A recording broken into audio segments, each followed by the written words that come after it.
Halo, ketemu lagi di Offside Duo, di mana kita baru jam 4.15 habis pertandingan Belanda lawan Inggris. Beruntung nggak sampai extra time, jadi kita nggak sampai lembur karena Koci masih ada tappingan sampai pagi dan juga sore langsung berangkat ke Berlin. Dan juga nanti kita kan final, Sabtu akan ada derby live dari Berlin, Koci sama Hanif hari Sabtu.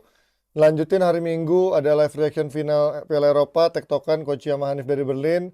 Gua sama Pandit dari Rexona, pilihan Rexona akan ada tektokan dari studio. Jadi jangan lupa nonton, ramaikan di YouTube Coach Jasin di hari Sabtu jam 7 untuk derbynya dan juga live reaction final Piala Eropanya mulai jam 11 malam hari Minggu tuh, jangan sampai ketinggalan ya.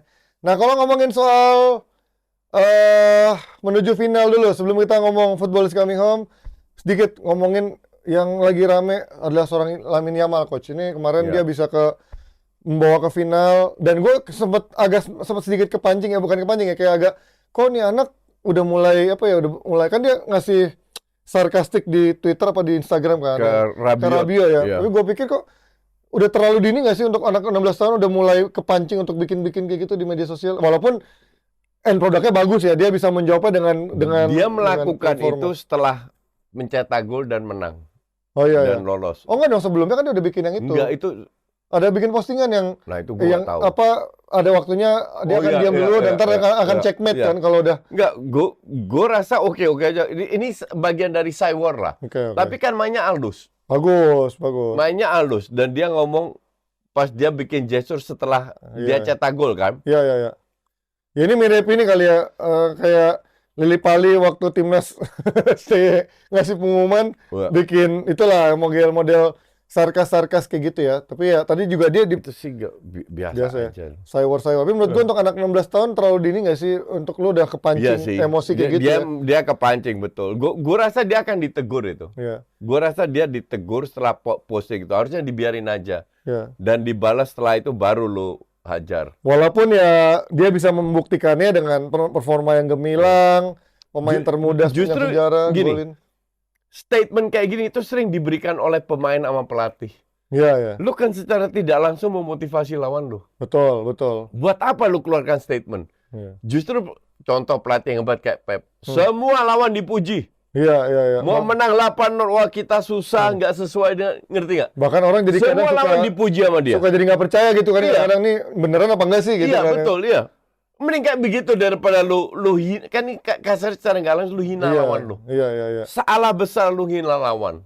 Ya karena kalau misalkan ternyata dia flop di kemarin jadi kayak bumerang juga buat dia kan. Iya. Tapi kalau memang dia bagus, ya itu jadi kayak buat senjata dia akhirnya kayak wah, ya mungkin ini yang menunjukkan dia mungkin ada punya ciri khas label sebagai calon bintang yang mungkin pemain muda yang bisa mengatasi tekanan ya saat ini gitu kan. Karena mungkin Rabiot menganggap dia terlalu muda yang tidak bisa mengatasi tekanan untuk menuju ke final. Ternyata justru dia malah yang ngegolin dan juga bikin banyak rekor lah sebagai pemain muda. Tapi kalau ngeliat kemarin Spanyol Prancis, gimana Coach? Lu Spanyol emang ya layak lah. Layak menang lah. Kaget nggak lu sama Spanyol bisa ke final? Enggak. Dengan pemain-pemainnya kayak gini? Enggak, karena dari awal udah main bagus. Iya, dari pertama konsisten. Iya. Yang nggak bagus kan Prancis bisa cetak 0 gol dari open play bisa ke semifinal. Bener sih, itu parah sih. Ya Inggris juga sebenarnya agak parah ya kalau dari gol. Tapi beda Inggris golnya masih ada dari open play gitu ya. Iya. Kalau Prancis bener nggak ada, individual banget. Baru ini kemarin yang pertama Kolomwani yang dari sini dapat 2 own goal kok. Iya, dari Wobor sama dari siapa tuh kemarin ya. Tapi kalau ngelihat Spanyol kan, kalau gue sebenarnya merasa kayak di partai pertama dia menang 3-0 tuh kayak kayaknya 3 berapa sih lawan Kroasia, 3-1, ya pokoknya menang 3 gol itu gue sempet kaget gitu. Ini apa mungkin beginners luck lah ibaratnya kalau judi ya. Karena main-mainnya kan banyak yang muda, banyak yang lack of experience ya di final. Tapi kalau gue yang patut gue apresiasi menurut gue adalah seorang De La Fuente-nya sih. Orang nggak ada yang tahu dia siapa. Orang jadi nyorot dia siapa Coach ya. Setuju. Dan sebenarnya gaya mainnya nggak tiki-taka banget Coach ya. Ini udah waktunya pemain-pemain nama besar itu out semua lah. Pelatih Pelatihnya itu bagus regenerasi semua lah. Ya. Mau Koeman lah, mau Southgate, mau apa. Udah masukin pelatih-pelatih yang muda-muda, yang baru muda dan nggak mahal. Apalagi yang udah, apalagi timnas ya. Misalkan kayak De La Fuente kan memang sudah memegang dari timnas level-level junior. Jadi dia cukup paham ya progresnya developmentnya pemain Dan nggak junior. muda juga kan dia. Dia nggak muda, Iya. tapi udah berbagai level junior dia Iya, pegang. tapi walaupun dia nggak punya nama, tapi bukan berarti mereka nggak bisa kan. Cuman nggak dapat peluang aja.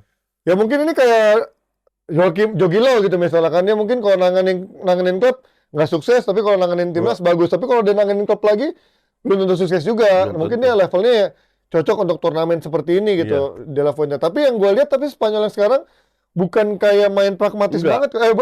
Bukan kayak atraktif atau tiki-taka. Mix lah. Karena kualitasnya juga nggak sanggup untuk main full tiki-taka kayak zaman Xavi Iniesta. Iya. Ada directnya juga cukup banyak. Dari oke, tapi ada celah langsung direct lah kasarnya begitu. Nggak pegang bola, nggak wajib mutlak pegang bola.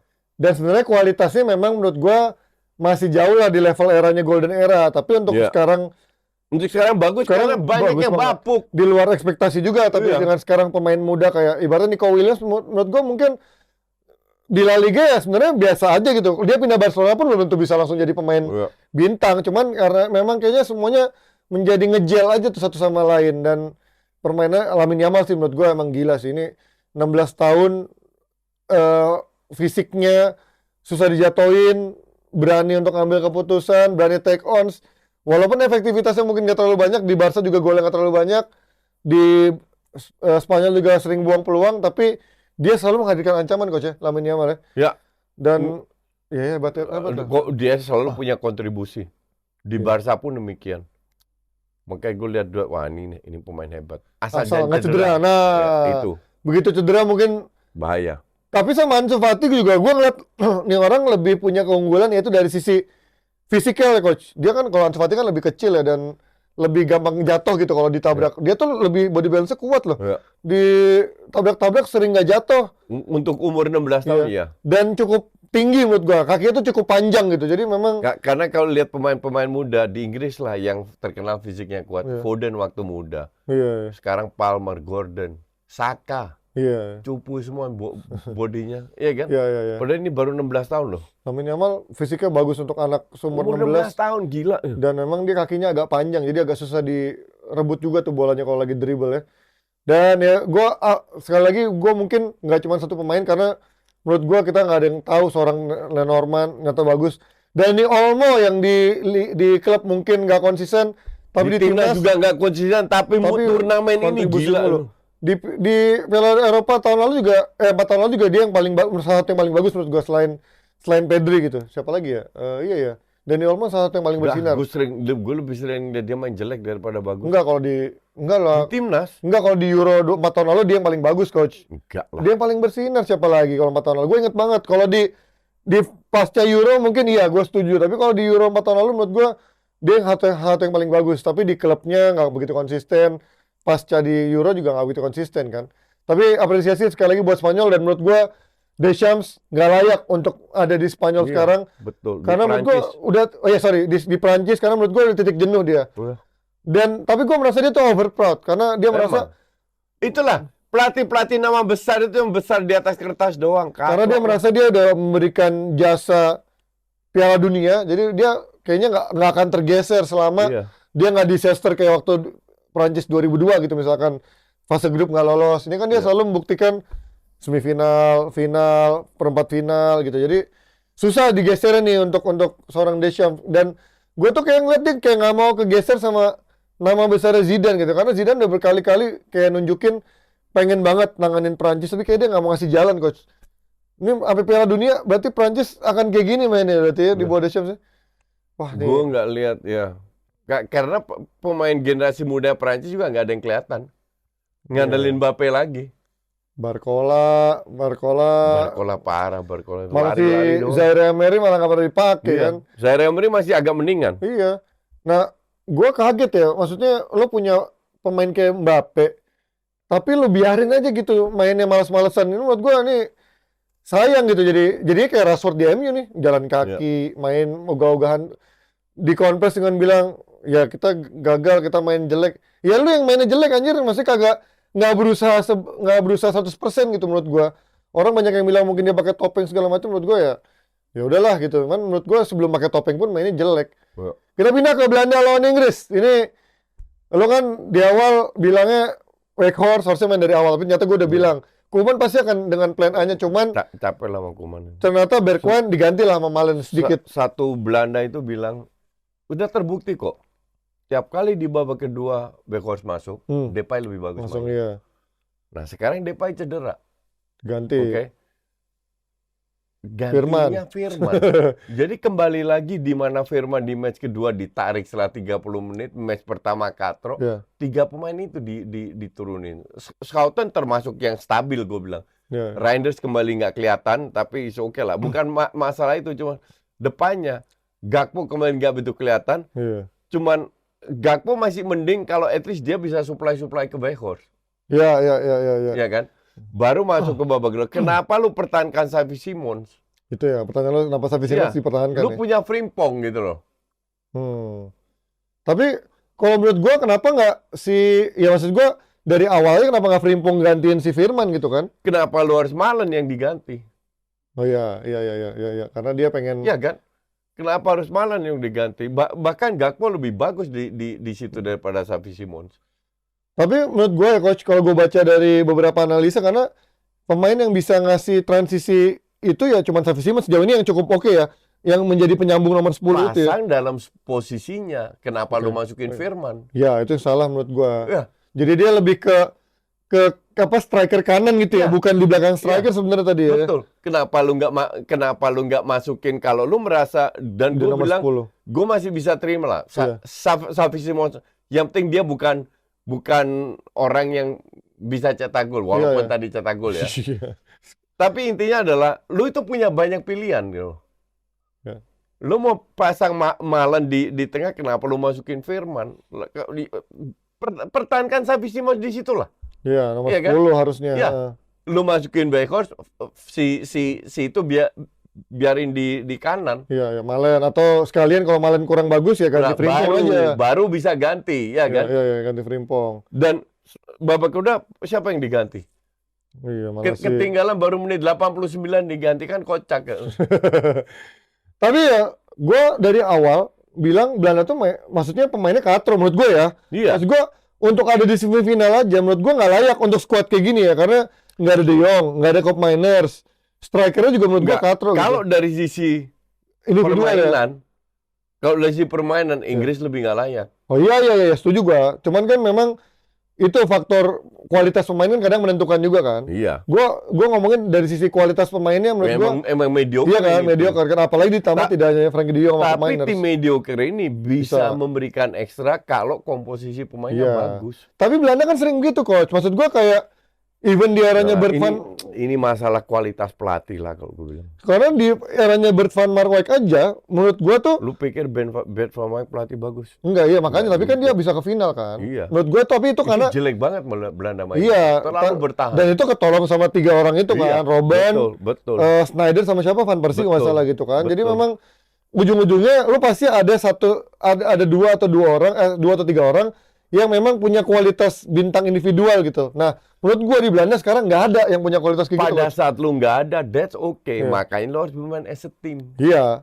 Dan lu harus punya nyali untuk main ke depan, nggak main bola-bola aman terus. Dan itu kembali lagi ke pelatih. The problem dengan Belanda udah lama nggak punya pelatih bagus. That is the problem. Van Gaal itu nggak pernah kalah 90 menit. Iya. Tapi nggak pernah kalah 90 menit. Tapi mainnya terlalu bertahan. Iya. Ya itu udah old school lah menurut gue Van Gaal juga secara taktikal. Nah, karena dia menang-menang itu dan itu dipertahankan. Kan untuk gue stupid gitu loh. Karena dengan tim ini babak pertama selalu jelek mainnya. 15 menit pertama doang bagus biasanya. Karena golin kan tadi kan. 10-15 menit tiap match. Itu tiap match gitu. Kok lu nggak buat perubahan gitu loh? Itu yang gue nggak paham. Iya kan? Iya. Tapi itu aja yang diturunin. Iya. Cuman di kanan Bergwijn Malen gitu aja. Weghorst babak kedua pasti. Ya, Frimpong cuma sekali. Nggak fair terhadap Frimpong, nggak fair terhadap. Kenapa lu nggak kasih Gravenberch peluang? Kenapa harus Firman? Bahkan sampai Brobbey aja nggak dikasih peluang ya kalau. Zirkzee lu nggak. Sempat jadi itu nggak fair pokoknya. Depay juga mainnya jelek kan. Depay nggak ada satu match main bagus. Iya. Kecuali waktu yang kemarin lawan sebelum ini. Yang dia masih main Weghorst masuk kan. Yang lawan Austria itu agak mendingan. Tapi pembuka Rumania. Ya, Austria Romania yang kalah ya? Yang kalah Austria. Iya. Ya dia sebagai membuka ruang, tapi memang bukan sebagai goal getter ya. Tapi sekali lagi gue bilang kan di preview sebelumnya offside 2 karena Belanda tuh udah template-nya kebaca banget. 15 menit pertama main bagus, habis itu hilang. Nah, babak kedua baru bereaksi. Kalau lu udah beruntun berapa 4-5 match main kayak gitu, masa lu nggak buat perubahan? Iya. Kan intinya di situ. Iya. Dan bener tadi skema gue kan, gue bilang ini kalau Inggris kebobolan duluan, Inggris pasti mainnya akan bereaksi dengan lebih bagus, agresif. Bener, agresif. Dan bener tadi gue bilang, kalau Inggris sampai nyetak gol duluan, udah selesai. Iya. Bener kan? Tapi dan apesnya baru menit 90 gitu kan. Ya. 88 lah. Ya 88 mendekati menghujung lah ya. Tapi menurut gue emang dari hari ini permainan terbagus Inggris dan surprisingly keputusan taktiknya benar semua. Maksud gue dengan pergantian Luke Shaw masuk babak kedua cepat. Pergantian pemainnya bagus. Iya, pergantian pemainnya masuk semua. Shaw masuk cepat, Watkins masuk, Palmer masuk, dan di saat yang tepat gitu, bukan yang di saat orang bikin kesel menit 83, 87. Watkins nggak pernah main. Iya, sekali main masuk. cetak gol. Dan gue tadi kaget karena bukan Tony, tapi pas di live reaction gue bilang kan, oh karena main Belanda tuh speednya nggak begitu kencang sebenarnya back-backnya, kan nggak ada Van de Ven kan. Ya, kenapa contoh kayak itu? Iya. Lu punya Saka, lu masih pasang Ake. Emang Iya. Ake main bagus? Nggak bagus. Udahlah, capek sama Kuman ini. Ya, dan ini akhirnya Inggris melangkah ke final bersama Spanyol. Tapi Spanyol pun juga menurut gua kemarin ada celah-celah yang juga Iya, diambil juga coach. dengan celahnya Spanyol tetap jauh lebih bagus lah. Apalagi Spanyol. besok full tim ya. Iya. Carvajal udah bisa main, Ya. Lenormand udah bisa main. Itu ngaruh banget. Paling Pedri doang yang nggak bisa main ya. Ya, Olmo main bagus juga. Olmo main bagus Cetak gol juga. terus. Jadi good luck aja lu Inggris. Enggak, tenang. Gue yakin Bellingham akan hat-trick kali ini. Back to back runner up. Anjir.